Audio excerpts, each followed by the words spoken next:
So for part 3, we're going to be looking at a different type of bonding now. So moving on from covalent bonding to ionic bonding.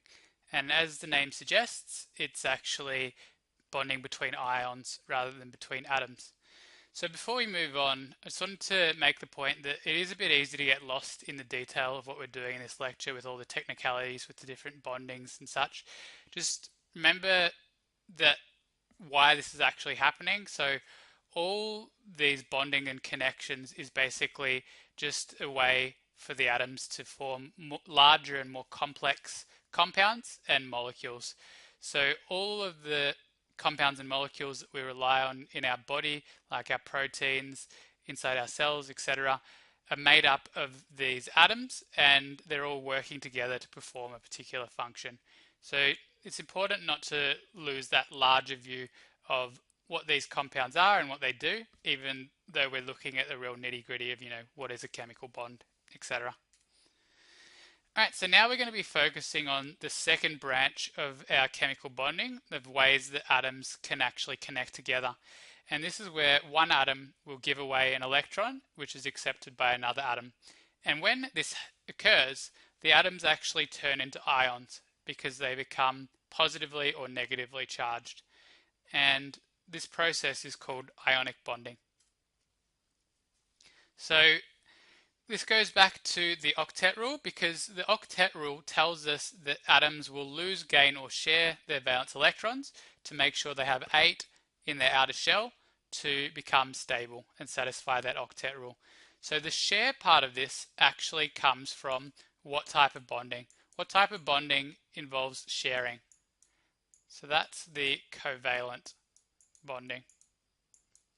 Whereas losing or gaining, some atoms are capable of doing this, and this is the ionic type of bonding. So that's what we're going to be focusing on in the lecture. So with our ionic bonding, an example of an atom that can undergo ionic bonding is sodium, which is from group 1. So sodium is technically considered a metal atom. So we've got sodium with 1 valence electron here. So after ionic bonding takes place, it actually loses the 1 valence electron it has and goes to a shell that was further towards the nucleus, now that has a full valence electron shell. So this will make more sense once we go through some more of the slides, but essentially by losing this 1 valence electron, it's been able to make one of the shells closer to the nucleus the new valence shell, and it now has a full valence electron shell, which makes the component stable. So remember why non-noble gas atoms do these types of bonding. Essentially it's to get the right number of electrons so it can be stable and mimic a noble gas arrangement. So we know that atoms have no charge. Overall they're neutral because they have an equal number of protons and electrons. All of those atoms that we were looking at in covalent bonding all had equal numbers of protons and electrons before the chemical bonding took place, and because the electrons were being shared, they didn't take on an extra charge by participating in the bonding. It's a little bit different for ions and ionic bonding, because in an ionic bond, one atom is going to gain an electron, which will convert it to an ion. And one atom will actually gain that electron that has been lost by the other atom, and again, that'll change it into an ion. So the ions will have either a positive or negative charge, and we can work out what the charge of the ion will be based on whether the atom that turns into the ion has lost or gained electrons. So the first thing to realize is that an electron has a negative charge. So we looked at that in the first session. So ionic bonding, the basis of this is either losing or gaining an electron. But it's a little bit different from what you might think, because if you lose an electron, this actually makes the component less negative. So it makes it more positive. Whereas if you gain an electron, it actually makes the component more negative. So it's a little bit of the opposite of what you might think. Normally, if you're gaining something, you're becoming more positive. But because what you're gaining in this case is a negative electron, it's actually becoming more negative by gaining the electron. So I'll show you the example here. We start with a neutral atom, and that atom loses one of its electrons. The loss of electron basically correlates to the loss of a negative charge. Okay, because what you're losing in that case has a negative charge, the electron, so you're losing negative charge. So by that neutral atom losing an electron, it actually becomes a positively charged ion, which we call a cation. So that ion is now more positive than the initial atom was, and it became that positive ion by losing a negative electron. Alternatively, the neutral atom, depending on what it is, can sometimes gain an electron. And if it's gaining something with a negative charge, this actually makes it more negative. So by gaining an electron, the atom will become a negative ion, which we call an anion. So some atoms are capable of losing electrons and some are capable of gaining electrons. And we'll look at how to recognize which ones are going to do which. But again, it comes back to trying to get that full valence shell of electrons to satisfy the octet rule. Alright, so let's first talk about our positively charged ion. So the cation will form when an atom loses an electron from its valence shell. So this means the atom is becoming less negative and therefore has a positive charge. So it's no longer an atom anymore, it's now an ion. So the example we have here is sodium. So sodium atom can lose an electron, and when it does that, it now has a 1+ charge. It's become a positive ion. So this is a characteristic we see with metal atoms. So metal atoms in groups 1 and 2, as well as some of the transition metals in the middle, actually have the capacity to become positively charged ions. So to try and become more stable, the atom is actually jettisoning an electron, getting rid of it, and therefore it's becoming positive. So we can see a representation of what's happening to the sodium atom as this occurs. So normally the sodium, it has one valence electron because it's in group 1. So electron shell 3 in this case will have one valence electron.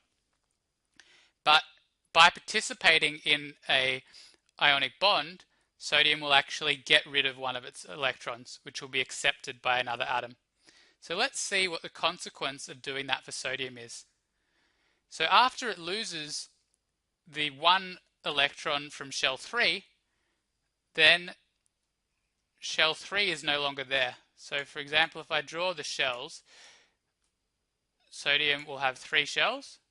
So 1, 2, and 3. So initially this shell number 3 that's furthest away from the nucleus will have 1 electron. Shell number 2, which is here, will have 8 electrons. And the innermost shell will have 2 electrons. Okay, so that's the sodium atom. So what's happening to the sodium atom here is it's losing its valence electron. So this electron is lost from shell number 3. So that means that shell number 3 is no longer there because there's no electrons in it. So which would be the valence electron shell once sodium has lost shell 3? So shell 2 would now become the valence electron shell. And it's full of electrons, so it contains 8 electrons. So you can see the Lewis dot symbol for the sodium ion now, where electron shell 2 is the valence electron shell. So there's all pairs of electrons here, indicating that it's stable in this arrangement. However, it's not an atom anymore, it's now positively charged. So where did that positive charge come from? Well, because the sodium atom lost a negative electron, it now actually has more protons than it has electrons. And that corresponds to having one extra positive charge. So we have a 1+ symbol there for that sodium atom. So now let's look at how an atom can form a negatively charged ion. So this time, instead of losing electrons, the atom is actually going to gain electrons. So it's gaining something with a negative charge, which is going to turn the atom into a negative ion, becoming a component that is now more negative. So the example here is oxygen. It will actually gain 2 electrons to form an ion that has a 2- charge, because for every electron an atom gains, it gets an extra negative charge. So by gaining 2 electrons, the oxygen now has this 2- charge that we see here. So the types of elements that gain electrons are the non-metals. So things like oxygen, nitrogen, fluorine, chlorine, for example. Whereas for the metals, they're going to be the ones that are losing electrons. So we've got this complementary relationship. Metals losing electrons and non-metals gaining electrons.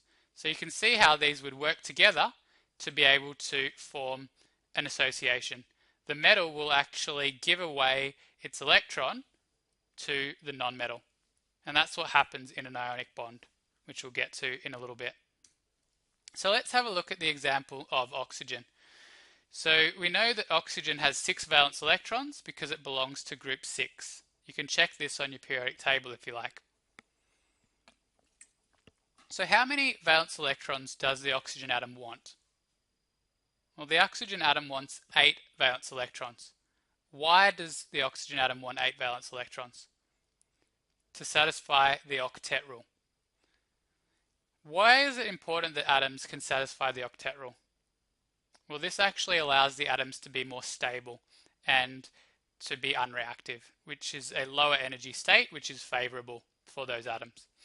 So essentially what oxygen wants to do is grab onto an extra 2 electrons so that these unpaired electrons will become paired. And we can see that is what has happened in the representation on the right hand side here. So these red dots here represent the newly acquired valence electrons that have been gained. So the oxygen has taken the electrons off, for example, a metal atom, which has actually allowed it to become this 2-.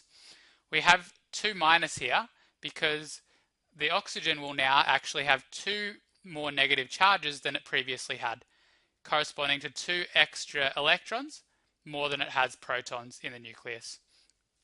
So now we don't have an atom anymore, we've actually formed a negative ion due to the presence of these extra electrons. So we can't really have one of these things happening without the other. When you're getting a positive ion forming, you also need a negative ion to be forming at the same time. So why is this? Why would you need both forming at the same time? Well, the sodium is only going to give its electron away if it has something to give it to. Just like the oxygen can only accept electrons if there's some other component that's willing to give away an electron. It's kind of like you can only pay money to get food if you have money, right? So it's that sort of relationship where you can only accept something if you have something, those sorts of things. Alright, so let's look at how we have an interaction forming between 2 sodium atoms and 1 oxygen. And this will actually be the basis of how the ionic bond is actually formed to connect these atoms. So the first thing that happens is both sodium atoms, the one at the top and the bottom, will give away their electron as shown here in red. So the electron will be passed on to oxygen to allow these 2 unpaired electrons to become paired. So in the process of doing this, the sodium atom will change into a sodium ion. So because the sodium atom is losing an electron, does it become a positive or negative ion? Because it's losing something that's negative, it actually becomes positive. So you can see here that the sodium now has a positive charge. And also it's got a full valence electron shell because now it lost electron shell 3, it only has electron shell 2, which has 8 electrons corresponding to the electron octet. What about the other nitrogen down the bottom here? The exact same thing has happened. So by giving away its electron, it's now become positively charged and it's got a full valence electron shell containing 8 electrons. But it's not just the it's not just the sodium atoms that have changed through this relationship where the sodium has lost electrons and the oxygen has gained it. The oxygen has changed as well. The oxygen is no longer an oxygen atom. What is it now? Well, it's an oxygen ion, and specifically it's a 2- ion because it's got 2 extra electrons. Where did those extra electrons come from? They came from the sodium atom. So you can see by the metal atoms, the sodiums, giving away their electrons, it needs to have something to accept it. And in this case, it's actually the oxygen atom that does this.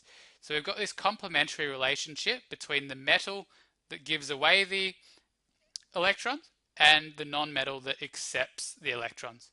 And by each playing their role, the metal atom turns into the positive metal ion, which we call a cation, and the non-metal atom gains electrons to become a negative ion, which we call an anion. The story isn't over yet though, because as we know, positives and negatives attract. And these are true positive and negative charges that are stronger than what we saw earlier with the partial charges. So we get an attraction now between the positive charge on the sodium ions and the negative charge of the oxygen ion. So that allows them to associate together to form an attachment, which is the ionic bond. So in theory, we've got an ionic bond connecting each sodium to the oxygen in this case, and that allows the formation of an ionic compound. And we call the compound that's formed here sodium oxide. So we've got 2 sodium atoms and a single oxygen. So you can see how the metal and non-metal atoms have worked together to form ions and become part of this ionic compound. And by doing this, they've satisfied their bonding arrangements, where each atom involved in the ionic compound now has 8 valence electrons, satisfying the octet rule and becoming stable. So remember, the stability is what drives the formation of all groups of atoms, and the atoms in this case have achieved that. So we can work out how different atoms on the periodic table are actually going to form these ions. And basically it comes back to the number of valence electrons each element has in its valence shell.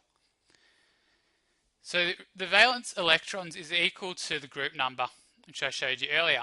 So all of the group 1 elements have 1 valence electron. So if they're going to form an ion, it's easiest for them to lose an electron. And by losing an electron, they become positively charged. So you can see in group 1, each of the elements here can form a 1+ charge. So for example, hydrogen can lose an electron to become H+, and we just saw the example of sodium losing an electron to become Na+. Group 2 and 3 follow a similar pattern, so it's easier for these elements to lose 2 or 3 electrons than it is for it to gain more electrons, which allows one of the inner shells to become the valence shell, which is already full of electrons. However, once we get past group 3, we see that the atoms now actually prefer to become negative than positive. So, for example, oxygen that we looked at is in group number 6, so it needs to form an extra, it needs to get an extra 2 electrons. So it can do this by getting 2 extra electrons and forming an O2- ion. So you can see that the number of negative charges in each case here is equal to the number of electrons needed to fill the valence electron shell. So for nitrogen, it needs an extra 3 electrons, so it can become a 3- nitrogen ion. Whereas chlorine only needs 1 more electron, so it becomes a Cl- ion. So moral of the story here is that the metals will actually lose electrons to become positive ions, and you can work out whether they're going to need to lose 1, 2, or 3 based on whether they're in group 1, 2, or 3, whereas the non-metal atoms like nitrogen and oxygen will gain the number of electrons they need to make it up to 8. So because nitrogen is in group 5, it needs to get another 3 to make it up to 8. Therefore, it forms a 3- ion. So we can have this rule of atoms with 3 or less valence electrons in their valence shell are going to lose electrons to attain 8 valence electrons by dropping down to the previous electron shell as its new valence shell. So I showed you that with sodium. So without shell 3, it then had shell 2, which had a full valence electron shell after the electron in shell 3 had been lost. In comparison, atoms with 4 or more valence electrons will actually try and get more electrons. So these ones are the electron acceptors. And by accepting electrons, that gives it a negative charge. If only it were that simple. Remember how I told you that group A elements or representative elements works with the octet rule because we can work out the number of electrons that each needs to be stable? Transition elements don't follow the octet rule, and this means that the way they form ions is unpredictable. So a lot of the transition elements can actually form 2 different types of ions. They're all positive ions, so they're all resulting from losing electrons, but for example, if we look at the iron ion, Fe, it can actually lose 2 or 3 electrons, whereas something like copper can lose 1 or 2. So we can't be so sure about how these atoms are going to behave in terms of losing electrons. So one way to distinguish between these 2 atom types is actually to use Roman numerals. So the number of charges that the ion contains is shown as the Roman numeral. So for example, Fe2 plus can be written as iron 2 ion. So the 2 here corresponds to the 2 plus. Whereas for the Fe3 plus, we've got 3 in Roman numerals dictating that we've got a 3 plus. So you can see you can do this for copper as well. So there are 3 exceptions to this that only have one type of ion forming, with the silver, zinc, and cadmium each forming a single type of ion there. Don't worry too much about the transition elements and the way they form their ions. We're more focused on the representative elements and being able to use the groups to predict how many electrons need to be lost or gained in this case to get to the full valence electron shell and satisfy the octet rule. So let's talk a little bit more about ionic bonding now. So we've already shown what's required for an ionic bond. Basically, you need one metal atom that's going to give away electrons, and that electron that's being given away is going to be accepted by a non-metal atom. So both of the atoms involved in the ionic bond have to become an ion to be part of the ionic bond. So the metal is the one that becomes the positive ion, and the non-metal is the one that becomes the negative ion. And by doing this, both of the ions involved will then have full valence shells and become stable. So I showed you on an earlier slide how the sodium worked together with an oxygen to form this type of arrangement. So we're going to have a look at another example here now. This time sodium will be interacting with chlorine